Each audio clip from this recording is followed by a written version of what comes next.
Office से घर देर जाना मेरा रोज का रूटीन था, लेकिन आज बहुत ज़्यादा देर हो चुकी थी। रात के 11 बजने वाले थे और रात में सड़क पर ट्रैफिक ना होने के बराबर था। काश मुझे भी ऑफिस में काम करने वाली दूसरी लड़कियों की तरह मोटरसाइकिल पर मेरे पापा या भाई लेने आते, लेकिन इन दोनों का साया ही मेरे सर पर मौजूद नहीं था। अब भी तन्हा खड़ी मैं अपनी बदनसीबी को कोस रही थी। धीरे धीरे वक्त गुजरता जा रहा था और सड़क का सन्नाटा मुझे बता रहा था कि मैं किसी परेशानी में गिरफ्तार होने वाली हूँ। और फिर वही हुआ। कुछ ही देर गुजरी थी जब अचानक से दो मोटरसाइकिल पर सवार चार लफंगे से नौजवान यहाँ से गुजरे थे। मैं बुरी तरह घबरा गई थी। जब वो नौजवान यहाँ से गुजरे तो मैं उनको देखकर ना चौंकती अगर वो दोबारा से अपनी मोटरसाइकिल घुमाकर मेरी तरफ ना आते। मैं बुरी तरह घबरा गई थी। तभी उनमें से एक कहने लगा, अरे आओ हमसे लिफ्ट ले लो, तुम्हें घर छोड़ देते हैं। मुझे गुस्सा आया और गुस्से से कहने लगी, दफा हो जाओ यहाँ से, वरना मैं शोर मचा दूंगी और लोगों को इकट्ठा कर लूंगी। मेरी बात सुनकर उन्होंने जोर जोर से कह कहे लगाने शुरू कर दिए। फिर एक लफंगा सा नौजवान दूसरे को आंख मारता हुआ कहने लगा, अरे देखो तो सही, ये लोगों को जमा करेगी। हालांकि इस वक्त तो हमारे सिवाय सुनसान सड़क पर कोई दूसरा मौजूद भी नहीं है। वो चारों मेरे इर्द गिर्द आकर घेरा तंग करने लगे। मैंने उन्हें जोरदार धक्का दिया और सरपट वहां से भागने लगी। मेरी हरकत देखकर उन्हें भी शायद गुस्सा आया था। अब वो मेरे पीछे किसी पागल कुत्ते की तरह भाग रहे थे। मैं उनसे अपना आप बचाती हुई भाग रही थी। अचानक मेरा पर्स नीचे गिरा, जिसे मैंने डर के मारे उठाया भी नहीं था। रोते रोते मैं दूर भागती जा रही थी, ये सोचकर कि वो चारों भी मेरे पीछे ही आ रहे हैं। अचानक ही उनमें से एक ने मेरा दुपट्टा जोर से खींचा था।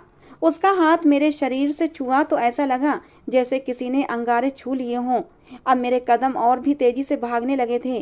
तभी अचानक मेरे पांव में एक टूटा हुआ कांच चुभा था और उससे खून बहने लगा। लेकिन मैंने उस कांच की परवाह नहीं की और भागती चली जा रही थी, क्योंकि मुझे अपनी इज्जत बचानी थी। मुश्किल से तेज तेज भागती हुई मैं एक घने जंगल में जा पहुंची थी। फिर मैंने एक पेड़ के नीचे पनाह ले ली, जो घनी शाखों से अटा हुआ था। उसके पीछे छुपी तो मुझे लगा वो लोग मुझे ढूंढ नहीं पाएंगे। लेकिन अचानक ही भागते कदमों की आवाज़ तेज होने लगी थी। तभी मैं जल्दी से उठी और फिर अंधाधुंध भागना शुरू कर दिया। अचानक ही मेरा शरीर किसी जोरदार जानदार चीज से टकराया था। काली चादर लपेटे वो एक लंबा चौड़ा आदमी था। अभी तो मैं चार दरिंदों से अपनी इज्जत बचाकर भाग रही थी। अब सामने एक और को खड़े देखकर मैं बुरी तरह घबरा गई थी। लेकिन उसका चेहरा, उसकी आंखें, सब कुछ बड़ी अजीब सी थीं। वो दो कदम पीछे हुआ, फिर उसकी नज़र मेरे जख्मी पांव पर पड़ी, जो बुरी तरह घायल हो चुका था। टूटा हुआ शीशा न जाने कितना अंदर घुस गया था और अब वहां से बुरी तरह खून बह रहा था। फिर उसने अपने कंधे पर लिपटी चादर मेरे ऊपर डाल दी। उसकी ये हरकत देखकर मैं हैरान रह गई। तभी वो जमीन पर बैठा, उसने मेरे पांव पर हाथ फेरना शुरू कर दिया। मैं वहीं बेदम होकर बैठ गई थी। कौन हो तुम? उसने भारी आवाज में मुझसे पूछा था। मैं डरकर कहने लगी कि वो गुंडे मेरे पीछे पड़े थे, इसीलिए भागकर यहाँ आ गई थी। वो नरमी से कहने लगा, आओ मेरे साथ, मैं तुम्हारी मरहम पट्टी कर देता हूँ। इस तरह से जख्मी पाँव के साथ जाना ठीक नहीं। अब मैं लंगड़ाते हुए उसके साथ चल रही थी। उसकी मेहरबानी, उसकी नीयत पर हैरान रह गई थी कि आज के दौर में भी उस जैसे फरिश्ते जैसे इंसान मौजूद होते हैं। शुक्र था उन चारों दरिंदों से मैं बच निकली थी, वरना ना जाने वो मेरा क्या हाल कर देते। अब वो मुझे लेकर उस अजीब से घर में आया था, जहाँ हर तरफ वीरानी और सन्नाटे का राज था। मैं हैरान थी कि जंगल में किसी इंसान का रहना बहुत मुश्किल काम होता है, तो वो यहाँ कैसे रहता होगा। मैंने चारों तरफ उलझन भरी नजरों से देखा था, फिर पास पड़ी कुर्सी पर बैठ गई। वो नीचे बैठकर मेरे पाँव पर पट्टी बांधने लगा।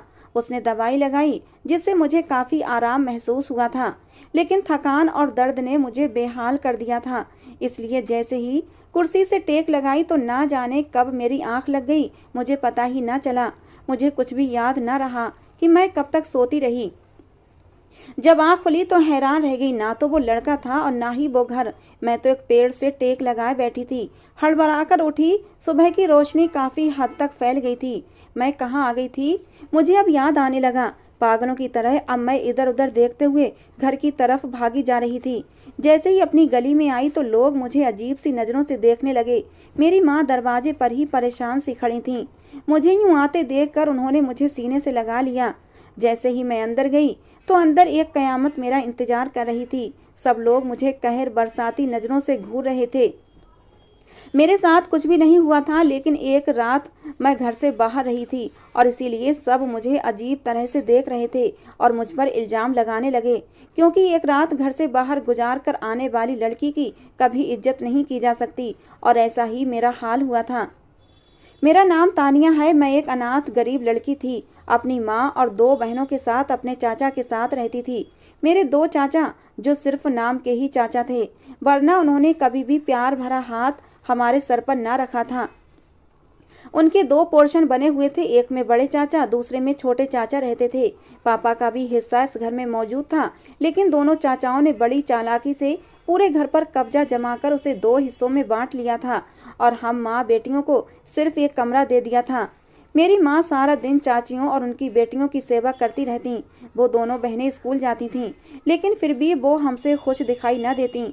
मेरी माँ बार बार दोनों चाचाओं से कहती कि उनका हिस्सा देकर उन्हें यहाँ से फ्री कर दें। चाचा बात को टाल जाते और कहते, वैसे भी मामूली सा हिस्सा बनता है तुम्हारा। ये घर तो हम दोनों ने अपनी मेहनत से बनवाया है और इसका बाप तो बहुत पहले मर गया था। मुझे उनकी ये बातें खून के आंसू रुलाती थीं। मैं अपने घर वालों के लिए कुछ करना चाहती थी। यही सोचकर मैंने इंटर तक पढ़ाई भी कर ली थी और एक ऑफिस में जॉब भी करने लगी थी। मेरी शिक्षा कम थी, लेकिन तनख्वाह ठीक ठाक थी। लेकिन रात तक मुझे काम करना पड़ता था। अक्सर मुझे काम से लौटते लौटते देर हो जाती तो दोनों चाचियां मुझे तंज भरी नज़रों से देखती और तेज आवाज़ में कहती, ये जरूर कोई गुल खिलाएगी। लेकिन मेरी माँ को मुझ पर पूरा भरोसा था। मैं चाहती थी मेरी दोनों बहनें अच्छी पढ़ाई करें। मेरी माँ भी इस घर की चाकरी करना छोड़ दें। अब उनका बूढ़ा शरीर इस काबिल नहीं रहा था कि दोनों चाचियों और उनके बच्चों का भाग भाग कर काम करें। मुझे यूँ नौकरानी की तरह उनका काम करना बिल्कुल पसंद नहीं था। फिर हमेशा की तरह उस दिन मैं ऑफिस में मौजूद थी, जब काम ज़्यादा होने की वजह से मुझे बहुत ज़्यादा देर हो गई थी। अगर वो लड़का मुझे अपने साथ अपने घर लेकर ना आता तो शायद मेरी इज्जत ना बचती। उसने तो मेरे पाँव की मरहम पट्टी भी की थी। लेकिन जैसे ही घर आई, दोनों चाचियों ने और चाचा ने मुझे कह दिया कि तुम एक बद किरदार लड़की हो जो एक रात घर से बाहर गुजार कर आई हो। मैं उनके सामने अपने किरदार की सफाइयाँ देती रही, लेकिन किसी को मेरी बात पर विश्वास नहीं आया। मेरी माँ आंसू बहा रही थीं। फिर वो कहने लगीं, जब तुम रात तक घर ना आई तो मैंने हर जगह तुम्हें ढूंढा था। तुम्हारी दोस्तों को भी फ़ोन किया था और ऑफिस में भी फ़ोन किया था, लेकिन तुम्हारी कोई खबर ना मिली। मैं माँ को रोते हुए बताने लगी कि मेरे साथ क्या क्या हुआ था। मैंने अपना जख्मी पाँव भी अपनी माँ को दिखाया। मेरी माँ ने मुझे सीने से लगा लिया और कहने लगी, मुझे अपनी बच्ची पर पूरा भरोसा है। बस अब मैं इस घर में नहीं रहूँगी। हम अपना सामान समेट कर किराए के घर में रहने की तैयारी करने लगे। माँ मेरे चाचा के सामने जाकर खड़ी हो गई और कहने लगी, हमारा हिस्सा हमें दे दो ताकि हम ये घर छोड़कर किराए के कमरे में रहने चले जाएं। रोज रोज की जिल्लत बर्दाश्त करने से अच्छा है हमें एक ही बार यहाँ से चले जाना चाहिए। चाचा ने भी गुस्से में आकर हिस्से के 50,000 रुपये मेरी माँ को थमा दिए और कहने लगे, ये लो और यहाँ से दफ़ा हो जाओ। जो तुमने पहले ही हमारा मुंह काला कर दिया है, अब यहाँ मत आना। यूँ हम चारों बेसहारा औरतें 50,000 की मामूली रकम लिए घर से हमेशा हमेशा के लिए निकल आए थे और नए घर की तलाशी में मारे मारे फिरने लगे। फिर दूर एक बस्ती में हमें किसी ने बताया कि 2 कमरों का घर किराए पर खाली है। जैसे ही हम वहां पहुंचे तो हैरान रह गए, क्योंकि उस घर का किराया बहुत कम था। मेरी माँ और हम सब खुशी खुशी उस घर में शिफ्ट हो गए। साफ सुथरा 2 कमरों का छोटा सा घर था। लेकिन अभी हमारी खुशी कुछ ही पल की थी जब बराबर वाली एक औरत माँ के पास आई और कहने लगी, बहन, जवान बेटियों को लेकर इस घर में क्यों आ गई हो? तुम नहीं जानती इस घर पर आत्माओं का साया है। ये पिछले 20 सालों से खाली पड़ा है। जिसने भी तुम्हें ये दिया है बेवकूफ़ बनाया है। मैं तो कहती हूँ आज रात ही इसे खाली कर दो। ये सुनकर मेरी माँ की आंखें फटी की फटी रह गई थीं। हम बहनें भी सहम गए थे। मेरी माँ कहने लगी, बहन तुम ही बताओ, मैं रात को भला अपनी बेटियों को लेकर कहाँ जाऊँगी? और इस मकान मालिक ने हमसे एडवांस के नाम पर 30,000 रुपये भी ले लिए हैं। वो औरत कहने लगी, अरे वो तो बड़ा ही लालची इंसान है, पैसों के लालच में कुछ भी कर सकता है। लेकिन मेरी मानो तो इस घर को छोड़ दो। देखना तुम्हें रात को ही पता चल जाएगा इस घर में कैसे कैसे हादसे होते हैं। वो औरत तो चली गई थी, लेकिन हम माँ बेटी पूरी रात जागते रहे थे। जरा सा भी आहट होती तो दोनों छोटी बहनें रोना शुरू कर देतीं। बार बार ऐसा लगता जैसे अभी कोई दीवार कूद कर आया हो। कभी ऐसा लगता सीढ़ियों से कोई उतरता हुआ आ रहा हो। पूरी रात बड़ी मुश्किल से कटी थी। सुबह मैं भी रोने लगी, क्योंकि ये सब मुसीबतें मेरी वजह से ही आई थीं। लेकिन काम पर जाना भी जरूरी था, क्योंकि अब घर अलग हो गया था और खाने के लिए पैसे भी चाहिए थे। फिर मेरी माँ कहने लगी, भगवान का नाम लेकर इसी घर में रहो, जो होगा देखा जाएगा।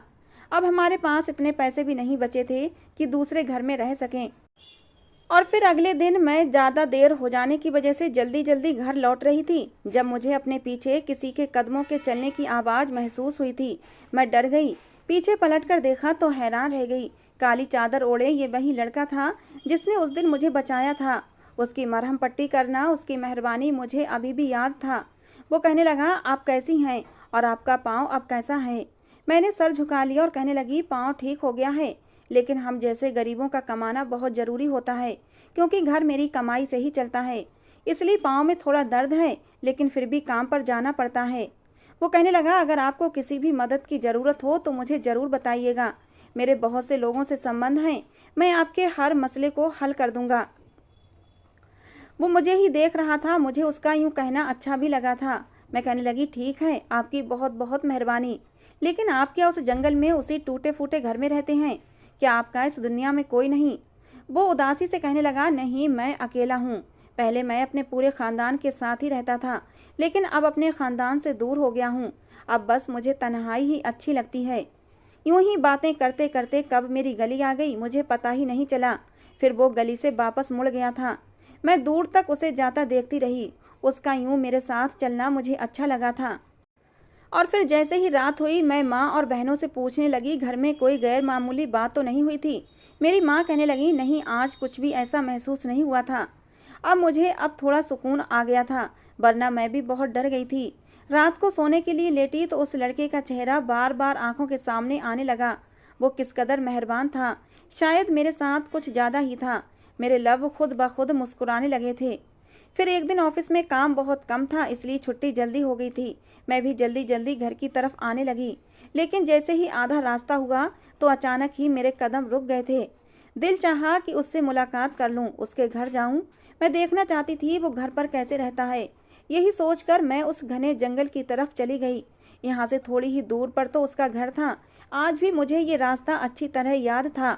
फिर जैसे ही मैं उसके घर के पास गई तो हैरान रह गई, क्योंकि वो घर तो खाली पड़ा था। बाहर का दरवाज़ा खुला हुआ था और कमरे ऐसे खुले पड़े थे जैसे बरसों से यहाँ किसी का आना जाना ना हो। सामान भी धूल मिट्टी से अटा पड़ा था। पूरे घर में कचरा भरा हुआ था और ये इस बात की गवाही दे रहा था कि यहाँ सदियों से कोई नहीं रहता। मैंने घबराकर उसे आवाज़ दी, लेकिन मेरी आवाज़ नाकाम रही। मैं मायूस होकर वापस पलट आई थी। दिल बहुत उदास हो गया था। ना जाने वो कहाँ चला गया था।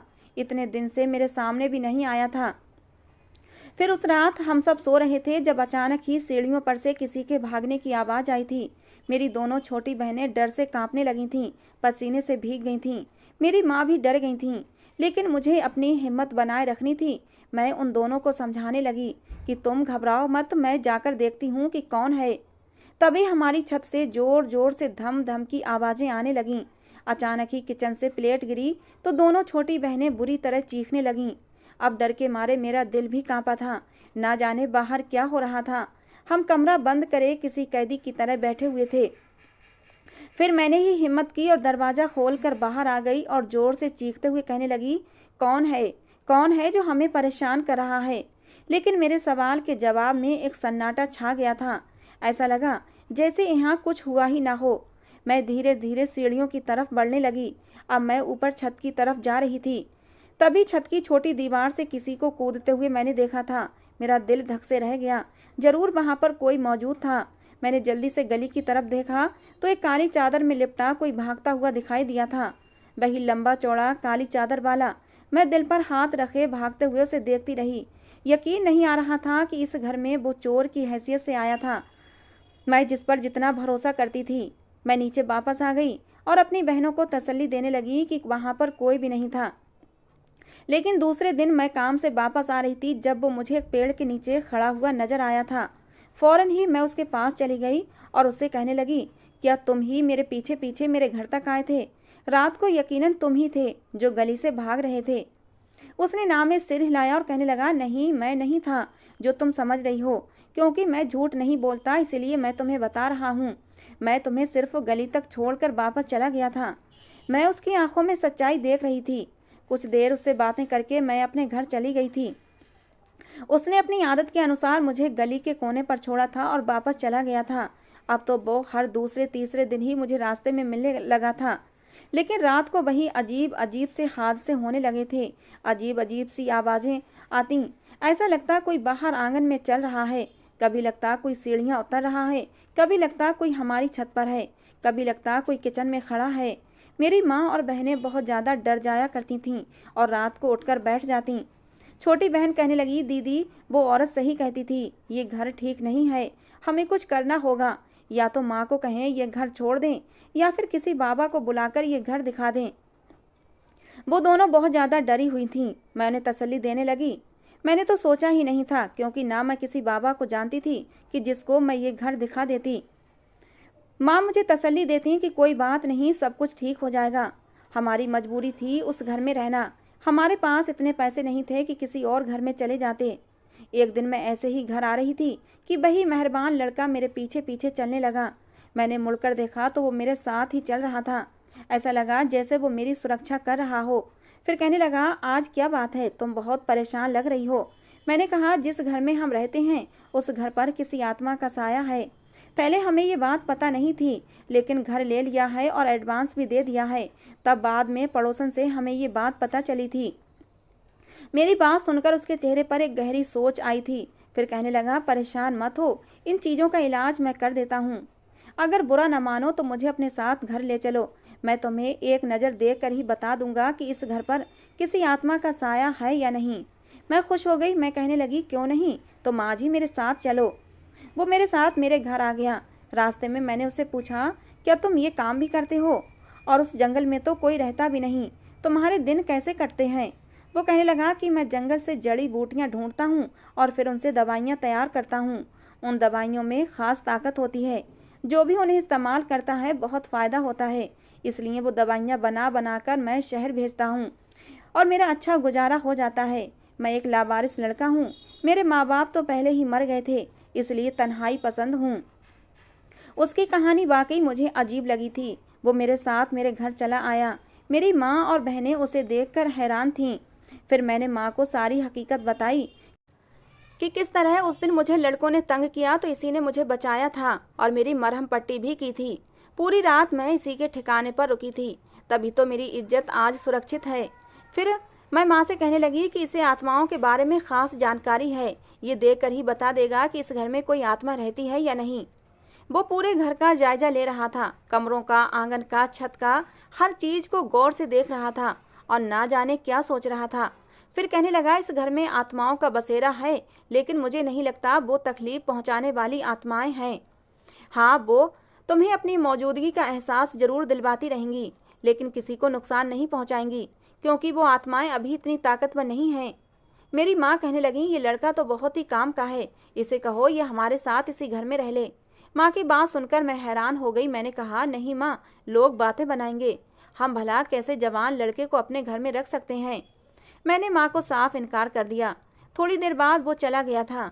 बहनों के चेहरे पर भी थोड़ी परेशानी कम हुई थी, लेकिन रात को जैसे ही आवाज़ों का सिलसिला शुरू हुआ तो मेरी बहनें फिर से डर गईं। मैंने कहा, घबराने की ज़रूरत नहीं है, इन आवाज़ों को आने दो। अगर तुम इन आवाज़ों पर ध्यान नहीं दोगी तो ये खुद ब खुद बंद हो जाएंगी। लेकिन ऐसा लगता जैसे सीढ़ियों से कोई आ रहा है, कभी कोई ऊपर जाता है। छत पर खूब ऊधम मची हुई थी और तो और किचन से बर्तन गिरने और पानी गिरने की आवाज़ें भी आ रही थीं। भले ही आत्माएं हमें नुकसान पहुंचाने वाली नहीं थीं, लेकिन फिर भी डर बहुत ज़्यादा लग रहा था। और अब हमारे पास दूसरा कोई चारा नहीं था कि हम घर खाली कर देते। वैसे भी 1 महीना हो गया था और मेरी तनख्वाह भी मिलने वाली थी। मैंने अब माँ को कहा कि हमारे पास दूसरा चारा नहीं है, हम कब तक ऐसे डर डर कर रहते रहेंगे, हमें कोई दूसरा मकान देख लेना चाहिए। लेकिन मेरी कोशिशों के बावजूद भी कोई दूसरा मकान मिल न सका, क्योंकि उनके किराए इतने ज़्यादा थे कि हम अफोर्ड नहीं कर सकते थे। फिर एक दिन काम से वापस आते हुए मुझे इतनी देर हो गई थी, उस दिन के हादसे के बारे में सोचकर मैं कांपने लगी थी। आज फिर रात के 10 बज रहे थे। मुझे लग रहा था कि मुझे कोई टैक्सी नहीं मिलेगी, इसीलिए मैं पैदल ही तेज तेज कदम उठाती घर की तरफ जाने लगी। तभी रास्ते में मुझे किसी ने आवाज़ देकर रोका था। मैंने पलटकर अपने पीछे देखा तो वही लड़का खड़ा था। मैं हैरान रह गई। उसे क्या पता कि मैं इस वक्त घर जा रही हूँ। अब वो मेरे साथ साथ चल रहा था। उस लड़के का साथ मेरे दिल को सुकून दे रहा था। एक सुरक्षा का एहसास होने लगा था। मैं आराम से उसके साथ चलने लगी और जब मैंने उसे बताया कि हम वो मकान छोड़ रहे हैं क्योंकि उन आत्माओं ने हमें बहुत परेशान कर रखा है, रोजाना रात को ऐसी भयानक आवाज़ें सुनना हमारे बस की बात नहीं है। मेरी बात सुनकर उस लड़के के चेहरे पर अब गुस्सा आने लगा। कहने लगा, मेरे समझाने का उस पर कोई भी असर नहीं हुआ, मुझे कुछ ना कुछ अब करना ही पड़ेगा। मैं कहने लगी, क्या मतलब, तुमने क्या समझाया था? वो कहने लगा, घर मत छोड़ो, वो बहुत अच्छा घर है, उसको वहाँ से जाना चाहिए जो इस घर में रह रहा है। भला इंसानों की दुनिया में आत्माओं का क्या काम? उसने ये बात बड़े ही अजीब अंदाज में कही थी। मैं समझ गई कि वो ठीक कह रहा है। फिर वो कहने लगा, रात के 12 बजे मुझे एक जाप करना पड़ेगा, उसके बाद वो आत्मा तुम्हारा घर खाली करके चली जाएगी। अब मैं हैरत से उसे देख रही थी। मैंने कहा, तुम क्या जाप भी करते हो? जब मैंने पूछा तो कहने लगा, हाँ मैं सब कर लेता हूँ। भूत प्रेत जिन्न आत्माओं से मेरी खास दोस्ती है, क्योंकि जहाँ मैं रहता हूँ उस जंगल में रहने वाले ज़्यादातर प्रेत आत्माएं और जिन्नात हैं, तभी तो मैं तन्हाई पसंद हूँ। उसकी आंखें बड़ी अजीब सी हो रही थीं। मुझे एक डर भी लगने लगा था। कहने लगा, तुम आज रात में कमरे में कैद रहना, उसके बाद मैं रात के 12 बजे अपना काम शुरू कर दूंगा। मुझे विश्वास है तुम्हारा घर बिल्कुल ठीक हो जाएगा, फिर तुम्हें वहाँ कभी डर नहीं लगेगा। मुझे उसकी बातें बड़ी अजीब लग रही थीं, लेकिन कब घर आया पता ही नहीं चला। मैंने माँ को बताया कि हमारा घर आत्माओं से मुक्त करने के लिए ये खास जाप करने वाला है। माँ कहने लगी, बेटा इन कामों में नुकसान भी हो जाता है, उसे मना करो, कहो हमें ऐसा कुछ नहीं करवाना, हम कोई दूसरा मकान ढूंढ लेंगे। लेकिन वो कहने लगा, आप विश्वास करें, वो यहाँ से हमेशा के लिए चली जाएगी और आप लोगों की परेशानी ख़त्म हो जाएगी। उसके समझाने पर मेरी माँ मान गई थी। पूरा घर जाग रहा था। मैंने बहनों से कहा कि वो सो जाएं, लेकिन वो बहुत ज़्यादा डरी हुई थीं। फिर उसने मुझे इशारा किया और मैं माँ और बहनों को लेकर कमरे में आ गई। जैसे ही रात के 12 बजे उस पूरे घर से अजीब अजीब सी आवाज़ें आने लगीं, जैसे कोई आपस में लड़ाई झगड़ा कर रहा हो। लेकिन ये आवाज़ें समझ में नहीं आ रही थीं कि वो लोग आपस में क्या बातें कर रहे हैं। तभी मुझे सीढ़ियों से भागते कदमों की आवाज़ सुनाई दी थी। मैं बुरी तरह डर गई थी। मैं देखना चाहती थी आखिर क्या हो रहा है। मेरी माँ ने मुझे रोका, लेकिन मैं नहीं मानी। मैं कहने लगी, माँ कहीं कुछ गलत ना हो जाए, इसलिए मैं सब लोगों को कमरे में बंद करके बाहर निकल आई। बाहर वो लड़का कहीं भी मौजूद नहीं था। यकीनन वो छत पर था। मैं चुपके से सीढ़ियाँ चढ़कर ऊपर गई। मैंने सुना वो किसी से कह रहा था कि तुम बाज क्यों नहीं आती, आखिर इन लोगों ने तुम्हारा क्या बिगाड़ा है, वापस वहीं पर लौट जाओ जहाँ से आई हो। जवाब में एक हंसी की आवाज़ सुनाई दी थी। मेरे रोंगटे खड़े हो गए थे। ये तो किसी लड़की के हंसने की आवाज़ थी, लेकिन सामने वो मौजूद नहीं थी, वो सिर्फ उसी को दिखाई दे रही थी। तभी वो लड़की कहने लगी, तुम भी तो वहीं चले जाओ जहाँ से आए हो, यहाँ पर क्या काम है तुम्हारा? वो गुस्से से कहने लगा, मैं रोज़ रोज़ यहाँ नहीं आता, लेकिन तुम यहाँ पर रह रही हो, इंसानों की दुनिया में तुम्हारा क्या काम है? जाओ, सरदार ने तुम्हें बुलाया है। वो लड़की कहने लगी, मैं जाऊंगी तो तुम्हें भी अपने साथ लेकर जाऊंगी, क्योंकि कई साल पहले तुम्हारी खातिर इंसानों की दुनिया में आई थी। अब मैं हैरान थी और उसकी बातें सुन रही थी। वो लड़का कहने लगा, मैं तुमसे नफरत करता हूँ, तुम क्यों भूल जाती हो? तभी वो नज़र न आने वाली लड़की कहने लगी, मैं जानती हूँ तुम सिर्फ उस लड़की के पीछे इस घर में आकर मुझे परेशान कर रहे हो, लेकिन याद रखना, अगर मैं यहाँ से गई तो या तो तुम्हें अपने साथ लेकर जाऊंगी या फिर उस लड़की को इतनी तकलीफ देकर जाऊंगी कि वो तुम्हें कभी मिल न सकेगी। मैं एक जिन्नजादी हूँ और मेरी शादी एक जिन्नजादे से ही होगी, और वो कोई और नहीं बल्कि तुम ही हो। उसकी अजीब सी बात सुनकर मैं हैरान हो गई थी। कुछ समझ नहीं आया कि ये जिन्नजादी ने क्या कहा है। नौजवान ने उसे कैसे देख लिया था, क्योंकि वो तो लड़की मुझे दिखाई नहीं दे रही थी, लेकिन वो एक जिन्न के खानदान से थी, नज़र न आने वाली चीज़। थोड़ी देर बाद एक साया सा निकला और हवा से नज़र हो गया था। तभी वो नीचे की तरफ आने लगा। मैं भी जल्दी से नीचे आई। एकदम से वो सामने आ गया। मैंने कहा, सच सच बताओ, तुम ऊपर किससे बातें कर रहे थे? क्या तुम्हें वो दिखाई दे रही थी? उसने इस बात पर सर हिलाया। कहने लगा, हाँ, वो इतनी आसानी से यहाँ से नहीं जाएगी, अब मुझे कुछ और करना पड़ेगा। लेकिन मैंने उसे कह दिया, हरगिज नहीं, अब तुम और इस घर में कुछ भी नहीं करोगे। तुम्हें नुकसान पहुंच सकता है, मैं ये सब कुछ बर्दाश्त नहीं कर सकती। मैं नहीं चाहती तुम्हें किसी बात का खतरा हो, मैं ये मकान खाली कर दूंगी। मेरी बात सुनकर वो खामोश हो गया। फिर उस रात मैंने उसे बहुत रोकने की कोशिश की, लेकिन वो वापस अपने ठिकाने पर चला गया। मैंने माँ को भी कह दिया, अब कोई दूसरा घर देख लेते हैं, यूं परेशानियों के साथ इस घर में रहना बहुत मुश्किल है। और फिर आखिरकार हमें बस्ती के आखिरी कोने पर एक और घर मिल ही गया। ये सिर्फ एक ही कमरे का छोटा सा मकान था, लेकिन किराया ठीक ठाक था, इसीलिए ले लिया। फिलहाल हमें गुजर ही करना थी। फिर जिस दिन हम सामान समेट रहे थे, सारा सामान हमने बांध भी लिया था। दूसरी सुबह हमने शिफ्टिंग करनी थी। उसी रात मैं सोई तो अजीब से एहसास से मेरी आंख खुली थी, जैसे मेरे ऊपर कोई झुककर मुझे देख रहा है। मैंने एकदम आंखें खोलकर देखा, लंबे लंबे बालों और बड़ी बड़ी आंखों वाली एक काली सी लड़की मेरे ऊपर झुकी हुई थी। उसकी शक्ल देखकर मैं चीख मारने लगी थी। अचानक ही उसने मेरे मुंह पर हाथ रख दिया। मेरा सांस घुटने लगा तो उसने इशारे से कहा, मुझसे डरो मत, आओ मेरे साथ। अब वो मुझे लेकर ऊपर छत की तरफ जा रही थी। मैं किसी कठपुतली की तरह उसके पीछे पीछे चल रही थी। मैं नहीं जानती थी ये कौन है, लेकिन आवाज़ सुनकर महसूस हुआ कि ये वही है जो उस दिन उस लड़के से बातें कर रही थी। तो क्या ये एक जिन्न है? ये सोचकर ही मेरे रोंगटे खड़े हो गए थे। वो कहने लगी, मैं एक जिन्न जादी हूँ, सालों से इस घर में अकेली रहती आ रही हूँ, लेकिन तुम्हें अब भी कह रही हूँ कि उसका पीछा छोड़ दो और उसे कहो तुम्हारे सामने आना बंद कर दे। अगर तुमने ऐसा नहीं किया तो तुम जहाँ भी जाओगी मैं वहीं पीछे पीछे तुम्हारे साथ आऊँगी। मैंने कहा, तुम किसकी बात कर रही हो? कौन मेरे पीछे आता है? वो कहने लगी, वही जो तुम्हें बेवकूफ़ बनाकर इंसानी रूप में तुम्हारे सामने आता है। मैं हैरान होने लगी। वो कहने लगी, वो एक जिन्न है, मेरी ही तरह जिन्न ज़्यादा। हम दोनों एक ही कबीले के रहने वाले हैं। तुम्हारे सामने आने वाला वो इंसानी रूप का खूबसूरत नौजवान एक जिन्न ज़्यादा है। उसकी बात ने मेरे होश उड़ाए थे। कहने लगी, सालों से हम एक ही कबीले में रहते आ रहे हैं, लेकिन जैसे ही उसके माँ बाप मरे उसने कबीला छोड़ दिया। मैं बचपन से ही उसको चाहती थी, जगह जगह उसे ढूंढती रही और इंसानों की दुनिया में आ गई। यहाँ आकर पता चला कि उसने जंगलों में अपना ठिकाना बना लिया है और तन्हाई पसंद हो गया है।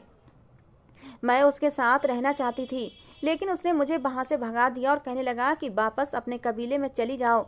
हालांकि ये बस्ती उस जंगल के करीब थी, तो मैं उसकी खातिर बस्ती के खाली मकान में रहने लगी। जिस घर में आज तुम मौजूद हो, ये मेरा ठिकाना बन गया था।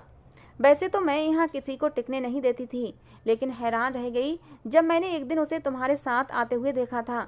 उसने भी मेरी मौजूदगी का एहसास कर लिया था। अब उसके चेहरे पर गुस्सा था। वो रोजाना मेरे पास आकर कहता, ये घर छोड़कर चली जाओ, क्योंकि मैं उस लड़की के ख़ानदान को परेशान करना नहीं चाहता। मैं देख रही हूँ कि उसकी आंखों में तुम्हारे लिए मोहब्बत पैदा हो गई है। मैं हैरान हूँ कि वो तो किसी जिन्न जादी पर निगाह डालना पसंद नहीं करता, लेकिन एक इंसानी लड़की से मोहब्बत कर बैठा है। अब मुझे गुस्सा आने लगा, इसलिए रोजाना तुम्हें सताना शुरू कर दिया।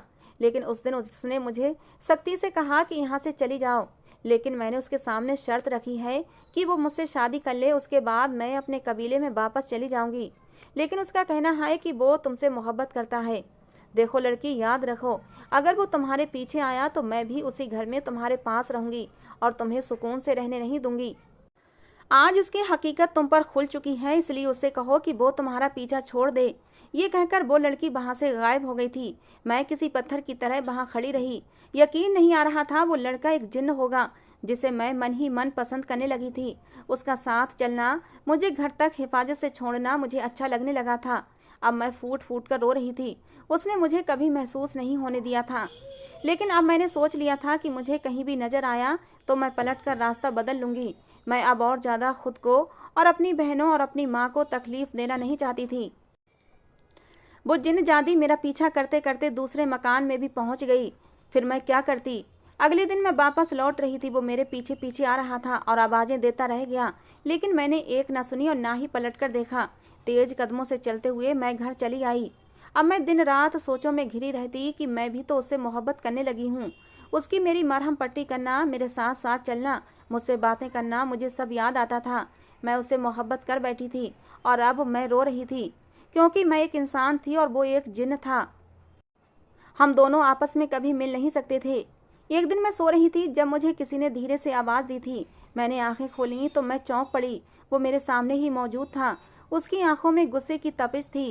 कहने लगा, तुमने मुझे यहाँ आने पर मजबूर किया है, आखिर तुमने मेरी बात क्यों नहीं सुनी? फिर मैंने भी अपने आप को मजबूत किया और कहा, क्योंकि मैं तुम्हारी हकीकत जान चुकी हूँ। तुम एक जिन्न हो और इंसान बनकर मुझे धोखा देते आ रहे हो। तुम्हें यहाँ से चले जाना चाहिए, वरना वो जिन्नजादी यहाँ भी आ जाएगी। उसकी आंखों में गुस्सा आ गया और कहने लगा, आखिर उसने तुम्हें सच्चाई बता ही दी। हाँ, ये सच है कि मैं एक जिन्नजादा हूँ, लेकिन इंसानों से बहुत अलग हूँ। मैं हमेशा तुम्हारी हिफाजत करूँगा, क्योंकि मैं तुमसे मोहब्बत करता हूँ। उसकी आंखों में रोशनी थी। मैं उसे देखकर समझ नहीं पा रही थी कि मैं क्या कहूँ। एक तरफ जिन्नजादी का डर, ऊपर से उस मेहरबान जिन्नजादे की खूबसूरत चमकती आंखों ने मुझे कुछ भी बोलने के काबिल नहीं छोड़ा था। मैंने कहा, लेकिन वो भी तुमसे मोहब्बत करती है। उसके साथ वापस अपनी दुनिया में चले जाओ, यहाँ कुछ भी नहीं रखा। वो कहने लगा, वहाँ मेरे माँ बाप की यादें हैं। उस कबीले में ही मेरे माँ बाप मरे थे। ना जाने उनकी मौत कैसे हुई थी। लेकिन दूसरे जिन्नजादों का कहना था कि उन्हें किसी ने मारा था। उन कातिलों का मुझे आज तक पता न चला। इसलिए बेबसी की हालत में मैं इंसानों की दुनिया में रहने लगा हूँ। यहाँ पर मुझे सुकून मिलता है। वो अपनी सारी कहानी सुना रहा था और मैं बेबस से इधर उधर देख रही थी। उस जिन्नजादी ने भी मेरा जीना हराम कर रखा था। आधी रात को वो मेरे सिरहाने आकर खड़ी हो जाती। मैं आंखें खोलकर देखती तो वो अपनी काली शक्ल और बड़ी बड़ी लाल आंखों के साथ मेरे सामने खड़ी होती।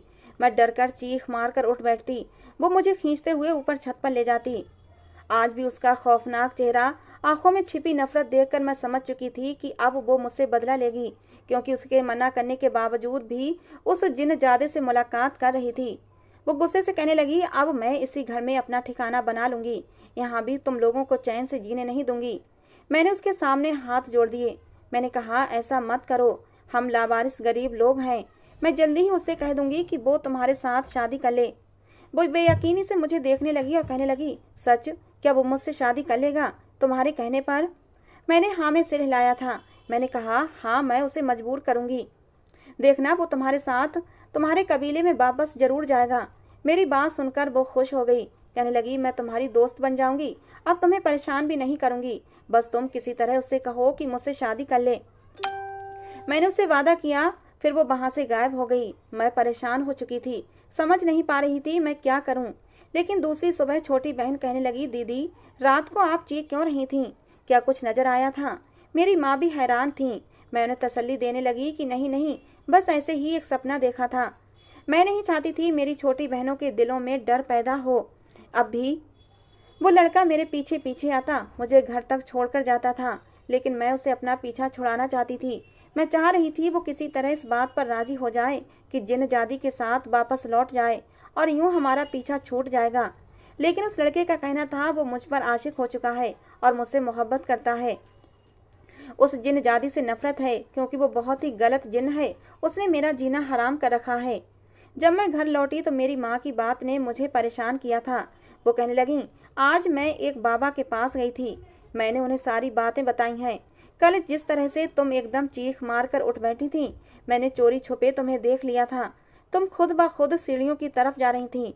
ये सब क्या हो रहा है, यही सोचकर मैं बुरी तरह परेशान हो गई थी। माँ कहने लगी, आखिर क्या बात है कि उस घर में रहने वाली जिन्नजादी इस घर में भी मेरी बेटी के पीछे पड़ गई है। तुम मेरे साथ उस बाबा के पास चलना। वो तुम्हें एक जादुई धागा देंगे, जिसे अपने बाजू पर बांध लेना, जिससे वो तुम्हें कोई नुकसान नहीं पहुंचा पाएगी। लेकिन मैं उसे कोई नुकसान पहुंचाना नहीं चाहती थी। मैंने माँ को समझाया, माँ, सब ठीक हो जाएगा। मेरी माँ कहने लगी, तुम्हें कैसे पता? तुम तो रात को इतनी बुरी तरह डर गई थीं। क्या तुम्हें वो नजर आते हैं? मैंने कहा, नहीं, बस उनकी मौजूदगी का एहसास होता है। लेकिन मेरी माँ नहीं मानी और मुझे एक बाबा के पास ले गईं। ना चाहते हुए भी मुझे उन्हें सारी बात बतानी पड़ी। उनके सामने मैं झूठ बोलना नहीं चाहती थी, क्योंकि वो बहुत ही पहुंचे हुए और बूढ़े बाबा थे। बाबा कहने लगे, बड़ी अजीब कहानी सुना रही हो तुम लड़की। ऐसा होता तो है कि जिन कभी कभी किसी लड़की पर आशिक हो जाते हैं, लेकिन जो जिन्नजादी उस लड़के पर आशिक है, वो तुम्हें इसीलिए परेशान कर रही है क्योंकि वो तुम्हें अपना दुश्मन समझ रही है। लेकिन तुम किसी न किसी तरह उस जिन्नजादी से शादी करवा दो। वो दोनों शादी कर लेंगे तो तुम्हारी जिंदगी में सुकून आ जाएगा। वो जिन्नजादी तुम्हें कुछ बड़ा इनाम भी देगी, जिससे तुम्हारी किस्मत बदल जाएगी। क्योंकि अक्सर जिन खुश होकर लोगों को ऐसी ऐसी कीमती चीज़ें दे देते हैं जिनसे उनकी रातों रात किस्मत बदल जाती है। बाबा की बातों ने मुझे हैरान कर दिया था और दूसरी रात मैं फिर से डर गई थी जब किसी के भारी गुस्से भरी आवाज़ ने मुझे पुकारा था। मैंने पलटकर देखा, ये वही जिम्मेदार जिनजादा था। गुस्से से कहने लगा, अब तुम मुझसे पीछा छुड़ाने के लिए बाबाओं के पास जा रही हो, लेकिन देखो मैं तुमसे मोहब्बत करता हूँ और तुम्हें कभी नुकसान नहीं पहुँचाऊँगा। फिर वो मेरी विनती करने लगा कि मुझे छोड़कर कहीं मत जाओ। मैंने उसे कहा कि अगर तुम मुझसे मोहब्बत करते हो तो उस जिनजादी से शादी कर लो, क्योंकि वो बहुत अच्छी है और मैं उससे वादा कर चुकी हूँ। पर जब तुम्हारा दिल चाहे मुझसे मुलाकात करने मेरे पास आ जाना। वो कुछ उदास नजर आने लगा था। कहने लगा, मैं तुम्हारी खातिर कुछ भी करने को तैयार हूँ। अगर तुम चाहती हो कि मैं तुम्हारे सामने ना आऊँ तो हमेशा के लिए मैं अपने कबीले में वापस चला जाऊँगा।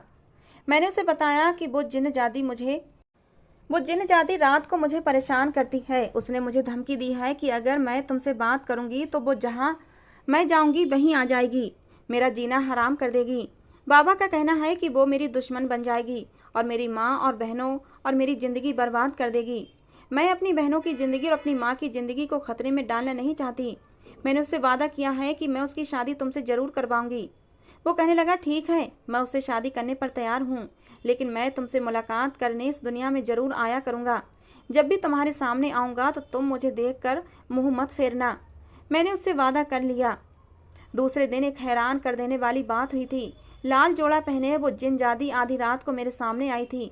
मैंने उसे अपने सामने देखा तो हैरान रह गई। वो बहुत खुश लग रही थी और बहुत ही सुंदर भी लग रही थी। कहने लगी, जिनजादे ने मुझसे शादी कर ली है, अब तुम मेरी दोस्त बन गई हो, इसलिए मैं हमेशा तुम पर मेहरबान रहूंगी। आज मैं तुम्हारे लिए एक तोहफा लेकर आई हूँ। ये कहते हुए उसने एक पोटली मेरे हाथ पर रख दी। उसका कहना था, ये हमारे कबीले के जेवरात हैं जो तुम्हारे काम आएंगे। ये तुम्हारी किस्मत बदल देंगे, तुम्हारे हालात अच्छे हो जाएंगे। मैंने उसका धन्यवाद किया और पोटली थाम ली। वो खुशी खुशी मेरे सामने से गायब हो गई। दूसरे दिन जैसे ही मैंने वो पोटली खोल कर देखा तो हैरान रह गई। उसने अपना वादा सच कर दिखाया था। वो पोटली जेवरातों से भरी हुई थी, खूबसूरत कीमती जेवरात। हमारी किस्मत बदल गई थी। मेरी माँ ने और मैंने मिलकर एक कारोबार शुरू कर दिया और रातों रात मेरी किस्मत चमक गई थी। मेरी बहनें अब अच्छे स्कूलों में पढ़ रही हैं। हमने अपने लिए एक बड़ा सा मकान भी खरीद लिया है। हमारे चाचाओं ने जो कुछ हमारे साथ किया, एक ना एक दिन उन्हें उनकी सजा मिल जानी थी, क्योंकि कहते हैं अनाथ का हक कहना अपने लिए अजाब का गड्ढा खोदने के बराबर होता है। मैंने सब कुछ ऊपर वाले पर छोड़ दिया था। अब भी जरा सी आहट महसूस होती है तो मैं फौरन समझ जाती हूँ कि वो जिन मुझसे मिलने आया है, क्योंकि उसका कहना था वो जिंदगी में मुझसे मिलने आता रहेगा और मैं भी उससे मिलकर खुशी महसूस करती हूँ। दोस्तों, आज की हमारी ये कहानी कैसी लगी ज़रूर बताना। पसंद आई हो तो प्लीज़ लाइक करना। रोज़ एक नई कहानी सुनने के लिए हमारे चैनल को भी सब्सक्राइब करना। कहानी को पूरा अंत तक सुनने के लिए आप लोगों का बहुत बहुत धन्यवाद। दोस्तों, मिलते हैं अगली किसी नई कहानी के साथ।